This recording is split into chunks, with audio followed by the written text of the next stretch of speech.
Hi, I'm Brandy. This is Hound Dog Hollow, and today I'm going to be doing a brief review on A Witch's Book of Shadows, spells, rituals, sabbats, and journal grimoire, or grimoire. I say grimoire, that's just how I like to say it. You can say it however you want.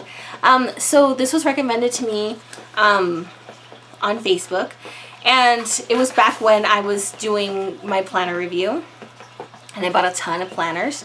And we'll do an end of year review about that because some were really great and some were complete duds. But we'll circle back to that. So this is a very nice first Book of Shadows for a baby witch or for somebody who's never really started a Book of Shadows and who needs a little bit of help. So it's kind of templated for you. Whereas I have been doing a Book of Shadows, I think I'm on my 14th entry. So I've been doing it for quite some times, and I have my own little system, and so it wasn't what I wanted out of a book. So spells, and then they have like some basic information to get you started, some examples, okay, and then it has prompted pages for you to, sorry, I'm trying to get this going. So you would say the spell, the date you did it, the time, where the sun was, what day of the week, moon phase or moon sign. Or you could say even like, you know, this is a spell that's best done on a Sunday in the waxing moon or whatever. The spell, the ingredients, any deity, spirits, or elements you need to invoke, any offerings recommended, and how you should set up the altar. So that's a very nice prompt for somebody who's getting started or who's trying to like iron out their work, or who needs like a template for doing their grimoire or their Book of Shadows that, you know, they're finally going to get it down to paper. It's just not the way that I do it. Having been practicing for so long, I'm kind of set in my ways. So then it has like sabbats, some brief information about sabbats, and then it has every Sabbat, oh, my back's killing me, with information on the Sabbat, and then just segments where you can put, so this is the example page, but then with information that you can use. And then on this page, it's kind of like blank for you to write about, like, what are you wanting to do on Samhain? And then there's Yule, and then there's all the pagan Sabbats.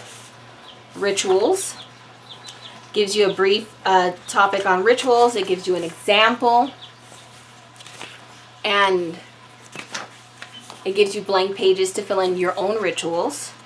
So it's really nice that way. I get a ton of questions about, like, from new practitioners or people who are just getting started in like practice, or maybe they've been interested, or maybe they whatever. I get lots of questions about what's good for beginners, what's this, what's that, what's the other.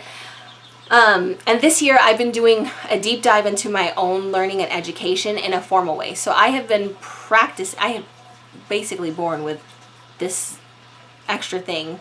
I mean, even my mom. So me, my mom, and my sisters, two of my sisters are very sensitive.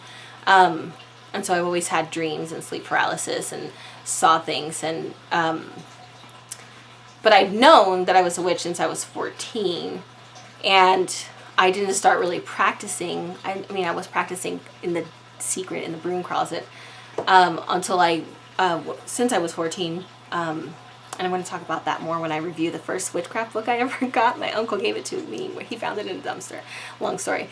But basically, I've been practicing for all this time on my own, right? With no structure, just what suited me, what went well.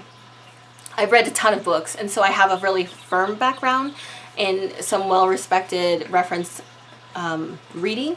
However, this year I have been doing more of the trying to learn from others, trying to connect in that way in a community, and I'll go more into that. The point is, if you are a new person and you're looking for some kind of structure to organize your thoughts, but this is not going to give you the information to learn about the topics, but it's going to give you a way to structure your journal, which I think is 100% absolutely necessary.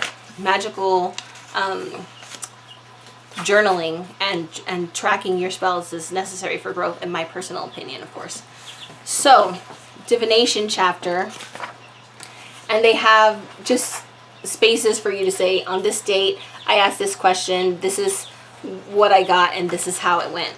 And a lot of, and that might be for a pendulum reading or a coin toss.